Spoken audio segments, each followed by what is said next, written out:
I fucking love George Lopez.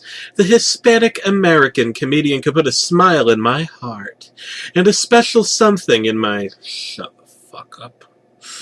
My memory's a little hazy as I try to remember the tape I saw.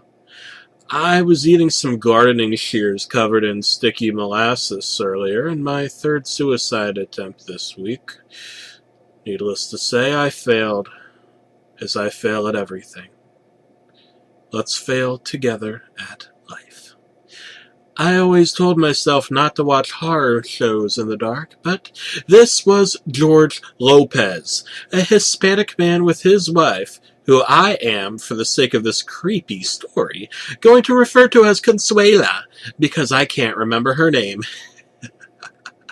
Oh, and that son, that enchilada-loving little scamp, Carlos. What a boy in his bright blue baseball cap and funky hairstyle with spike tips and yellow skin. Don't have a cow, man. Ay, caramba. I received this tape by contacting TBS, very funny, who run the program. I told them that their show sucked. They could fuck off. And if I ever see them on my TV again, I'm going to destroy the TV. I'd really show them. Ah, what the dick. They mailed me a tape. You know, I'm really sick of all these fucking tapes I have to watch. It's really starting to get on my nerves. None of them make any sense, and fuck if I know anything about the George fucking Lopez show. More like George No Pez, as I wouldn't even offer the guy a fucking Pez dispenser. The show started with the family sitting around a piñata eating tacos. George looks really upset. He runs in and tells everyone that they have to leave the house because the border patrol found them. George pulls out a gun as a police car shows up in their front door. George runs into the other room and locks the door. His short, fat mom shows up, takes all of her clothes out, and jumps out the window. Her bloody, naked body is just seen laying on the lawn as George Lopez starts screaming in horror. "Ah!" he yells quite frantically. Well, I don't know what the dick George Lopez's deal was, but let me tell you something. If I ever gave half a fuck about this program, I'd be scared. George Lopez tells everyone that there is salsa and tacos in the samba dancing room upstairs. He leads everyone upstairs.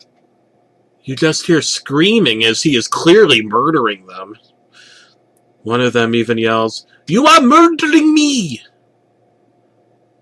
The two-dimensional cartoon George Lopez runs downstairs and starts selling Taco Bell products.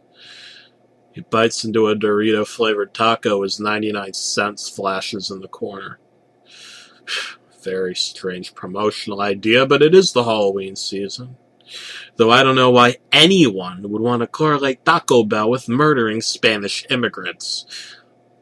George Lopez slowly turns disturbingly human and goes over to the phone. He puts on a wax mustache and police uniform. "Yes," he said, changing his voice so that he no longer has a Spanish accent.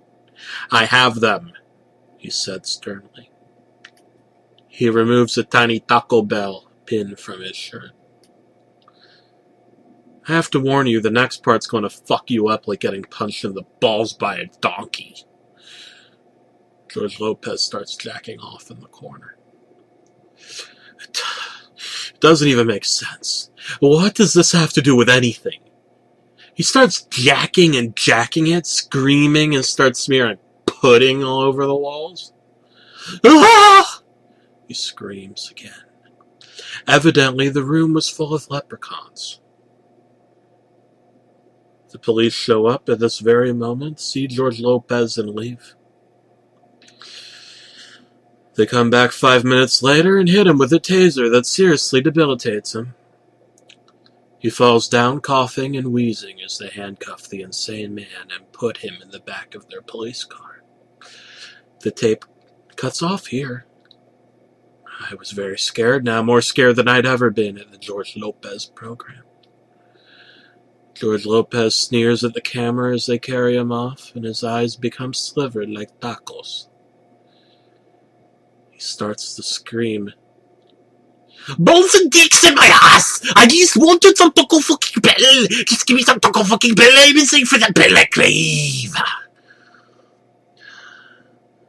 Someone throws a Mexican pizza at his head and he falls down. Final scene was the most disturbing. It's just George Lopez jacking off again. I threw this tape square in the garbage and gave it the middle finger. All of a sudden, my doorbell rang. I looked through the peephole. It was a market research representative for the Taco Bell company. I didn't even bother to open the door. They kept ringing the doorbell. Didn't they realize I wanted to be left alone? Privacy is golden. They sent me letters, postcards, surveys. Finally, I opened the door and saw a midget holding a taco. I guess it was supposed to be a leprechaun as it was painted green, but it was smiling something sinister. You didn't like the George Lopez program, it squealed. I kicked it square in the head, sending it flying like a lawn gnome into oncoming traffic. That's the end of my story. I think it was pretty good. I had a good time. Laughs, scares, some genuine what the fuck moments, and it all wrapped up with a dead midget. Oh, good times if I say so myself. I popped the tab on an ice cold Mr. Pibb and sat down on my couch, disheveled. Senor Pibb. I don't know. I always expect a twist ending from these stories. I mean, churros, a Mexican dish, Mexicano, or twisted pieces of bread, right? Well, I don't know. That was when I saw George Lopez in my window, leering angrily. Oh, what the fuck? How did he get in my yard? He had cartoon-stylized angry eyebrows, and his eyes were bloodshot, and he looked extremely sinister, grabbing at his balls like Michael Jackson at a children's birthday party. Use your twist! He screamed, dropping his pants. I glared in horror at his gnarled and twisted penis. Skeletons.